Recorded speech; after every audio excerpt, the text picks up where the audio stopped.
And the third part of Avid is the strength of Avid or a basic nonlinear editor is color correction. So the first part is, remember, is knowing how to do basic editing of both video and audio and do basic transitions like fade in, fade out, and cut to cut, and like wipes and all that. So that can be considered a basic editing. The next stage comes is where you are doing the compositing and animation. Animation, I'm not talking about making figures walk around or things like that, but I'm talking about moving the pictures here and there, like getting titles in, doing the titles. So these are all part of compositing, like doing green screen or doing Luma key. So these are all part of compositing, which are done in the editor. Okay.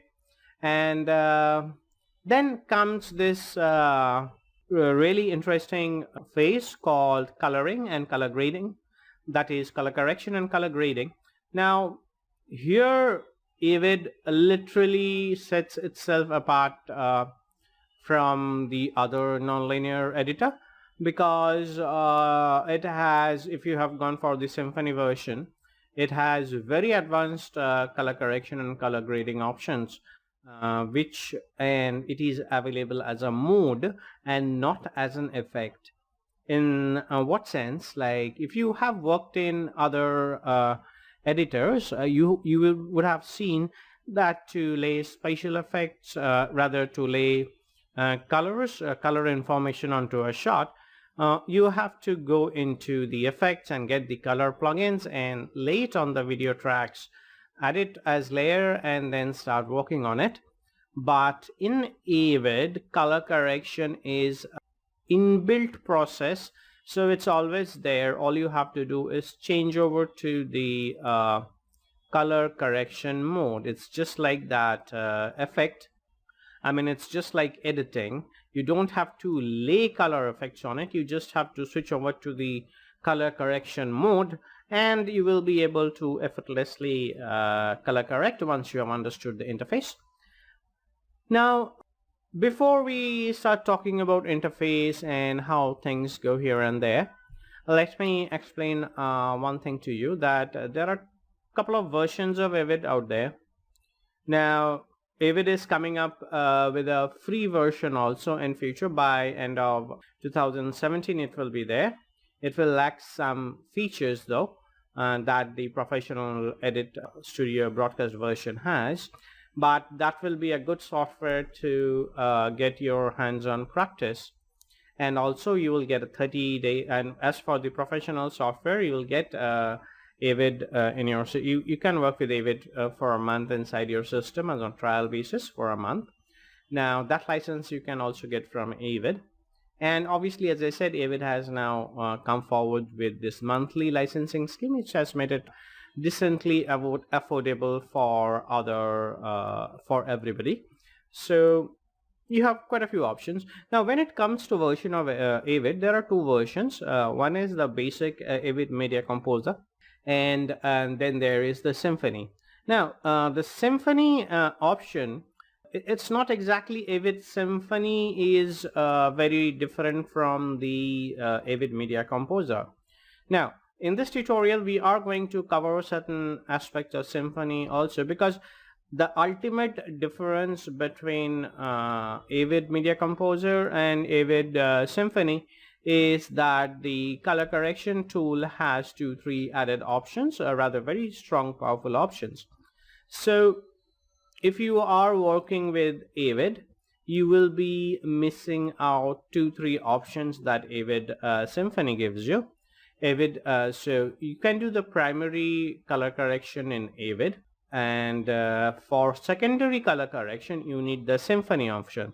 So Symfony comes as a separate package, but obviously you can do the trial. Now there's a roundabout way to do it. In case you have Boris effects, you can use Boris effects to do your secondary color correction. So what I'm trying to tell you guys is, if you have Avid Media Composer and not Symfony, you will be able to do color correction, the primary color correction, but you will not be able to do secondary color correction. Secondary color correction comes into use when, say, you want to change the a red color of a particular object, or all the red color objects inside a scene into pink. You might want to change it into green. You might want to change it to blue. So there comes in the symphony, where you have this option to change the secondary color.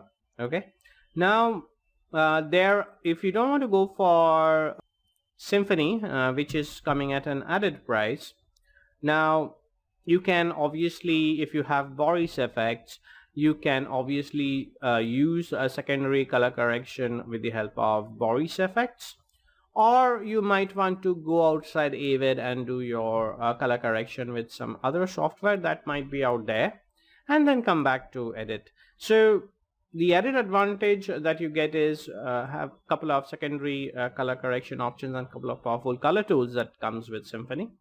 But if you can afford, I will suggest try to include Symfony as part of your workflow, because you are getting quite a few interesting options inside Avid only. So your Avid journey, your Avid learning journey will be like cool and smooth. So do note that I am covering Avid Symfony inside Avid Media Composer, that you will come across while you are actually learning how to do color correction. Okay, so as I said, the course will be divided into three main categories. One will be the basic editing, one that is basic editing with audio and video, and basic fade in fade out, basic transitions. Then we'll be going into the compositing and animation part, and later on we'll go into the color correction part and how to get all of them together.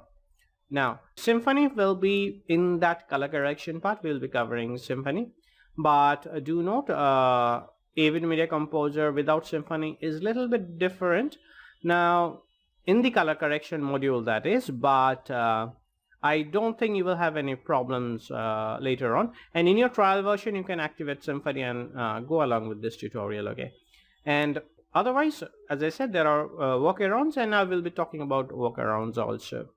So I guess that gives you a more or less definitive idea about things that you can actually do with Avid, and what are the versions that you might want to work with in Avid.